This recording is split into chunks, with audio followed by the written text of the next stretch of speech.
दोस्तों, जनमंच पे एक बार फिर से आपका स्वागत है। चौधरी चरण सिंह हरियाणा एग्रीकल्चर यूनिवर्सिटी हिसार का 4 नंबर गेट जो बहुत सुंदर है। यूनिवर्सिटी अंदर से भी उतनी ही सुंदर है। लोग यूनिवर्सिटी को देखने के लिए तरसते हैं, लेकिन क्या सच में यूनिवर्सिटी सुंदर है? ये सवाल है। यहाँ के वैज्ञानिक, छात्र, गैर शिक्षक कितने परेशान हैं, ये हम सबको जरूर जानना चाहिए। यूनिवर्सिटी के अंदर 2 गुट बने हुए हैं जो लंबे समय से हम देख रहे हैं। एक गुट जिसका नेतृत्व यूनिवर्सिटी के कुलपति BR कंबोज करते हैं। इस गुट पर लगातार भ्रष्टाचार के आरोप, तानाशाही भरे फैसले करने के आरोप लगते रहे हैं। इस गुट में निजी फायदा उठाने, विदेशी दौरों पर घूमने वाले, प्रमोशन का फायदा उठाने वाले शिक्षक व गैर शिक्षक हैं। तो वहीं जो दूसरा गुट है वो भ्रष्टाचार के खिलाफ बात करता है, यूनिवर्सिटी को नई ऊंचाइयों पर ले जाने के लिए मेहनत करता है। ये गुट यूनिवर्सिटी को किसानों के लिए बचाना चाहता है। इनको समय समय पर कुलपति के गुट द्वारा परेशान किया जाता है। दोनों गुटों के बीच में आपसी प्रतिस्पर्धा है, ये हमें जरूर देखना है। कभी ट्रांसफर करने के नाम पर तो कभी SAR जो वार्षिक रिपोर्ट खराब करने के नाम पर परेशान किया जाता है। कुछ दिन पहले यूनिवर्सिटी के ही शिक्षक डॉक्टर अशोक कुमार ने यूनिवर्सिटी गेट के बाहर 3 दिन तक प्रदर्शन किया था। जनमंच ने उस समय इस मसले की भी रिपोर्ट आपके सामने पेश की थी। हमने उस समय ये बताया था कि यूनिवर्सिटी को किस तरह से धीरे धीरे बर्बादी की तरफ ले जाया जा रहा है। एक शिक्षक क्यों मजबूर हो गया है यूनिवर्सिटी के बाहर प्रदर्शन करने के लिए? क्या अंदर लोकतांत्रिक माहौल नहीं बचा है? क्या बात कहने का तरीका बाहर आके अपनाना पड़ेगा? उसी बदले की भावना से अब डॉक्टर अशोक का भी ट्रांसफर कर दिया गया है। वर्तमान का मामला डॉक्टर दिव्या फोगाट जो यहाँ की युवा साइंटिस्ट थी उसकी मौत से जुड़ा है। पिछले महीने ही डॉक्टर दिव्या फोगाट की मौत चंडीगढ़ के मैक्स हॉस्पिटल में बीमारी के चलते हो गई। बाहर से देखने में सबको लगेगा कि एक वैज्ञानिक बीमारी के कारण मर गई, लेकिन यूनिवर्सिटी के शिक्षकों ने एक ज्ञापन कुलपति महोदय को दिया जिसमें उन्होंने डॉक्टर दिव्या फोगाट की मौत के बारे में व यूनिवर्सिटी के तनावपूर्ण व डर के माहौल पर बात की। जब जनमंच ने डॉक्टर दिव्या फोगाट की मौत की जांच की और डॉक्यूमेंट खंगालने की कोशिश की तो उनकी मौत बीमारी से न होकर यूनिवर्सिटी के सत्ता में विराजमान गुट द्वारा सांस्थानिक हत्या कहा जाए तो गलत नहीं होगा। डॉक्टर दिव्या जो महर्षि दयानंद यूनिवर्सिटी रोहतक से MSc में गोल्ड मेडलिस्ट थी, उनके MSc के गोल्ड मेडल लेने से department of science and technology नई दिल्ली द्वारा फेलोशिप भी प्रदान की गई थी। Doctor Divya Haryana agriculture university से PhD में गोल्ड मेडलिस्ट थी। अपनी इसी बेहतरीन शिक्षा की बदौलत डॉक्टर दिव्या फोगाट को HCU में ही शिक्षक की नौकरी मिल गई। डॉक्टर दिव्या फोगाट जो बेहतरीन शिक्षक व शोधकर्ता थी, ईमानदारी से काम करती थी, उसकी इसी ईमानदारी से काम करना दूसरे गुट को रास नहीं आया। डॉक्टर दिव्या जिसने 6 साल यहाँ पर शिक्षक के तौर पर काम किया, उन्होंने गेहूं की 5 किस्म इजाद करने में यहाँ महत्वपूर्ण भूमिका निभाई। इसी काबिलियत के कारण सीमेट जो इंटरनेशनल स्तर पर कृषि शोध पर काम करती है, उसने मेक्सिको में 6 महीने के लिए ट्रेनिंग प्रोग्राम के लिए डॉक्टर दिव्या को आमंत्रित किया। ये आमंत्रण उसकी ईमानदारी से काम करने का जज्बा प्रदर्शित करता है, लेकिन HAU प्रशासन ने उसको मेक्सिको नहीं जाने दिया। ऐसा ही बांग्लादेश में भी उसको ट्रेनिंग का उसको दूसरा मौका मिला, लेकिन बांग्लादेश में भी उसको जाने नहीं दिया गया। ऐसे ही एक प्रोजेक्ट जो बड़ी मेहनत करने के बाद वह यूनिवर्सिटी में लेकर आई, उससे भी उसका नाम निकालकर दूसरे किसी डॉक्टर का नाम दे दिया गया। कितनी ही बार डॉक्टर दिव्या को कारण बताओ नोटिस जारी किए गए, उसकी वार्षिक रिपोर्ट कैसे खराब की गई, ये सब हम आपको इस स्टोरी में दिखाएंगे। तो चलिए स्टोरी को सिलसिलेवार समझने की कोशिश करते हैं। डॉक्टर दिव्या फोगाट जो MSc व PhD में गोल्ड मेडलिस्ट थी, इसी काबिलियत के कारण उसको HAU में शिक्षक की नौकरी मिल गई। सीमेट जो इंटरनेशनल स्तर पर इस कृषि में शोध कार्य करती है, जिसको अनेक देशों ने मान्यता दी हुई है, जिसका मुख्यालय मैक्सिको में है। सीमेट में गेहूं व मक्का में शोध के प्रशिक्षण कार्यक्रम के लिए 24 जून 2022 को भारत सरकार के DGICAR director general of the Indian council of agriculture research को 6 महीने के प्रशिक्षण कार्यक्रम के लिए 10 युवा वैज्ञानिकों का प्रस्ताव भेजा। प्रशिक्षण कार्यक्रम में शामिल वैज्ञानिकों की उम्र 40 साल से कम। प्रशिक्षण कार्यक्रम 6 महीने मैक्सिको में होना था अब DGICAR द्वारा देश के अलग अलग हिस्से से 10 वैज्ञानिकों को उनकी काबिलियत के अनुसार चुन लिया गया। हरियाणा एग्रीकल्चर यूनिवर्सिटी से डॉक्टर दिव्या फोगाट का नाम DGICAR ने नॉमिनेट कर ICAR करनाल को भेज दिया। ICAR ने नियम के अनुसार HAU प्रशासन को नाम भेज दिया, लेकिन HAU प्रशासन के काले कारनामे भी देख लीजिए, कैसे कि युवा व काबिल साइंटिस्ट को DGICAR के फैसले के बाद भी इस प्रशिक्षण कार्यक्रम में नहीं जाने दिया गया। नियम के अनुसार डॉक्टर दिव्या के डिपार्टमेंट में DAC डिपार्टमेंट एडवाइजरी कमेटी के पास जब DGICAR का ये प्रस्ताव आया तो DAC ने इसको पास करके डायरेक्टर ऑफ रिसर्च के पास भेज दिया। DR ने इसको रजिस्ट्रार के पास भेज दिया, रजिस्ट्रार ने वाइस चांसलर के पास भेज दिया।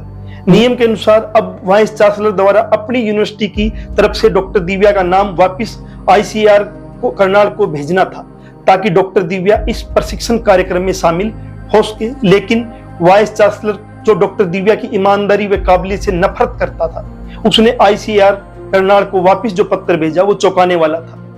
वाइस चांसलर BR कंबोज ने सभी नियमों की धज्जियां उड़ाते हुए ICAR करनाल को जो पत्र भेजा उसमें डॉक्टर दिव्या फोगाट की जगह रिटायरमेंट के नजदीक चल रहे डॉक्टर OP बिश्नोई का नाम भेज दिया गया।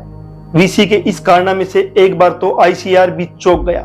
ICAR करनाल ने 5 अगस्त 2022 को वापस हरियाणा एग्रीकल्चर यूनिवर्सिटी को मेल की। मैं उसमें साफ शब्दों में यूनिवर्सिटी को लिखा कि डॉक्टर दिव्या फोगाट को DGICAR ने नॉमिनेट किया है, इसके फैसले को नहीं बदला जा सकता।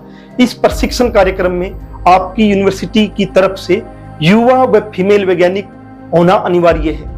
OP बिश्नोई जो न युवा है और न ही फीमेल है, इसलिए आप दोबारा से डॉक्टर दिव्या फोगाट के नाम को पास करके हमारे पास भेज दीजिए। इसी दौरान डॉक्टर दिव्या जब मैक्सिको दूतावास में अपने वीजा के लिए गई तो उसको कारण बताओ नोटिस जारी कर दिया गया। एक युवा साइंटिस्ट जिसका सपना होता है अपने कार्य क्षेत्र में नई ऊंचाइयों पर पहुंचना, उसका सपना टूटना उस वैज्ञानिक का टूटना होता है। ये एक बार नहीं हुआ। कुछ समय बाद जब बांग्लादेश में जाने का मौका मिला, लेकिन उसको वहां भी नहीं जाने दिया गया। सीमेट ने बांग्लादेश में 10 दिन की ट्रेनिंग प्रोग्राम ऑर्गेनाइज किया। उसमें एक बार फिर इसी प्रक्रिया के तहत डॉक्टर दिव्या का नाम भेजा गया। अब की बार फिर डॉक्टर दिव्या को यूनिवर्सिटी प्रशासन ने नहीं जाने दिया। 1 मार्च को डॉक्टर दिव्या फोगाट को बांग्लादेश जाना था। अफसोस 3 तारीख को DAC मीटिंग बुलाती है कि डॉक्टर दिव्या फोगाट को जाना है या नहीं जाना है।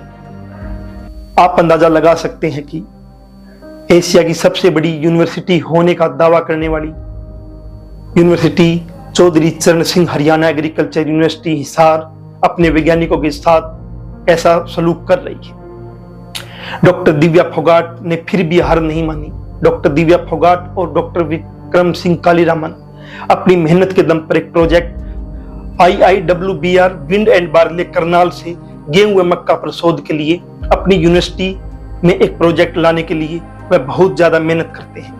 जहां से प्रोजेक्ट लाया जाता है वहां पर इंटरव्यू देते हैं, कन्विंस करते हैं IIWBR को कि आप HAU में पैसा लगाइए, हम इस प्रोजेक्ट पर काम करेंगे। दोनों साइंटिस्ट अपनी काबिलियत के दम पर प्रोजेक्ट यूनिवर्सिटी में ले आते हैं, लेकिन एक बार फिर से यूनिवर्सिटी का खेल देखिए।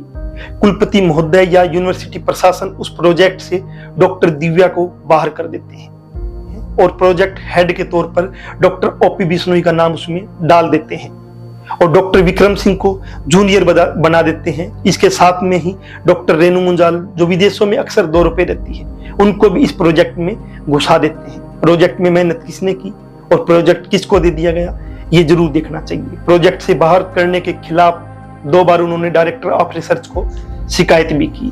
डॉक्टर दिव्या को उसके डिपार्टमेंट की वार्षिक कार्यशाला में जाने से रोका जाता रहा। इस साल की कार्यशाला जो अयोध्या में आयोजित हुई, जिसमें डॉक्टर दिव्या के द्वारा इजाद की गई गेहूं की वैरायटी को जारी किया गया, इस कार्यशाला में भी उसको नहीं जाने दिया गया।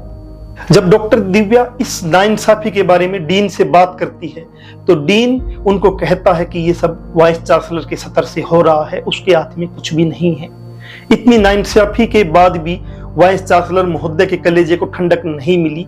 उन्होंने डॉक्टर दिव्या को परेशान करने के लिए उसके डिपार्टमेंट में section head doctor Karmal Malik को लगा दिया। HAU के ही पुराने नियम के अनुसार सेक्शन हेड उसी डिपार्टमेंट का डॉक्टर लग सकता है, लेकिन जानबूझकर ये नियम बदल दिया गया। Doctor Karmal Malik agronomy department के होते हुए उसको डॉक्टर दिव्या को परेशान करने के लिए विट एंड बार्ले में सेक्शन हेड लगा दिया गया। डॉक्टर दिव्या फोगाट गंभीर बीमारी से ग्रस्त थी। उसमें उनके डॉक्टरों ने साफ बोला था कि इसमें अगर आप दिमागी तौर पर परेशान हुए तो आप मौत की तरफ भी जा सकते हो। यूनिवर्सिटी प्रशासन को भी उस बीमारी का मालूम था। उसके बाद भी लगातार डॉक्टर दिव्या फोगाट को परेशान किया जाता रहा, उसके सपनों को तोड़ा जाता रहा। यूनिवर्सिटी के व्हाट्सएप ग्रुपों में डॉक्टर दिव्या फोगाट इन सब मुद्दों पर मजबूती से बात करती रही। डॉक्टर दिव्या चाटुकारिता करने वालों के खिलाफ लिखती है, वो नकली अवार्ड के खिलाफ लिखती है। नकली अवार्ड पर जनमंच ने स्टोरी की थी, वो भी आपको जरूर देखनी चाहिए कि कैसे नकली अवार्ड यूनिवर्सिटी में लाया गया। डॉक्टर दिव्या जो गर्ल्स हॉस्टल वार्डन भी थी, हॉस्टल में कैसे सुरक्षा के नाम पर युवा गार्ड लगा दिए गए हैं जिससे लड़कियों को परेशानी होती है, वो वहां कंफर्ट नहीं हो पा रही है। इन सब मुद्दों पर वो व्हाट्सएप ग्रुपों में लगातार लिखती रही है, लेकिन वाइस चांसलर महोदय और उसके गुट की तानाशाही यही नहीं रुकी। 9 अक्टूबर 2024 को दलहन विभाग के टेक्निकल ट्रेनिंग प्रोग्राम होता है।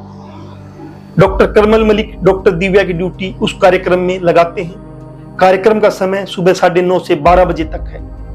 ये सब जानते हुए डॉक्टर करमल मलिक उसी दिन 11 बजे गेहूं व जौ अनुभाग के लिए टेक्निकल कार्यक्रम की मीटिंग बुला लेते हैं। डॉक्टर दिव्या अपनी ड्यूटी के अनुसार दलहन विभाग के कार्यक्रम में रहती है, लेकिन जब उसको दूसरे कार्यक्रम की मीटिंग की जानकारी मिलती है तो वो वहां भी 5 मिनट के लिए पहुंच जाती है।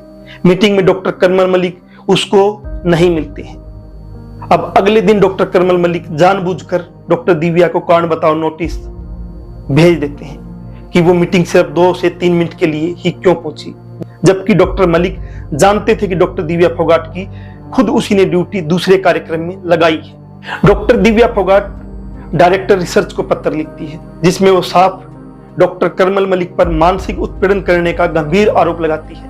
पत्र में वो करमल मलिक द्वारा बेवजह कारण बताओ नोटिस देने का, अनुशासनात्मक कार्रवाई करने का, गेहूं शोध में मदद के लिए मजदूर उपलब्ध न करवाने का साफ साफ आरोप लगाती है। डॉक्टर दिव्या फोगाट डॉक्टर करमल मलिक के मानसिक टॉर्चर के कारण इतनी ज्यादा परेशान हो जाती है कि उसको पीजीआई रोहतक में 16 अक्टूबर को एडमिट होना पड़ता है। पीजीआई रोहतक में एडमिट के दौरान जब डॉक्टर दिव्या यूनिवर्सिटी में ऑनलाइन छुट्टी के लिए अप्लाई करती है तो उसमें वो साफ लिखती है कि डॉक्टर करमल मलिक के अत्यधिक परेशान करने के कारण उसको मानसिक परेशानी हुई है। मानसिक परेशानी के कारण उसको अत्यधिक रक्त स्त्राव हो गया है, जिसके कारण वो पीजीआई रोहतक में एडमिट हो गई है, इसलिए उसको छुट्टी दी जाए। 18 अक्टूबर को एचयू में तकनीकी कार्यक्रम होता है।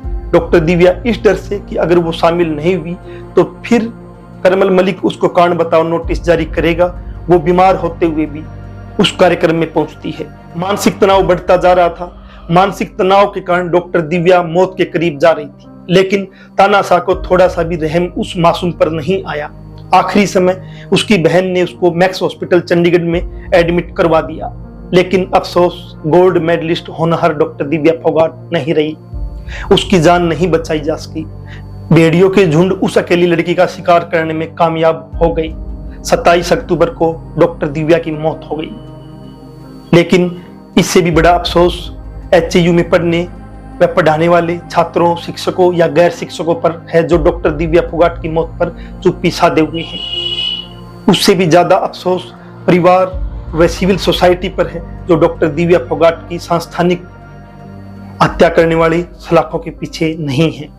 डॉक्टर दिव्या फोगाट का ये व्हाट्सएप मैसेज जरूर सबको देखना चाहिए कि व्यक्तियों को कुचलकर विचारों को नहीं मारा जा सकता। भगत सिंह का व्हाट्सएप ग्रुप में वो मैसेज डालती है।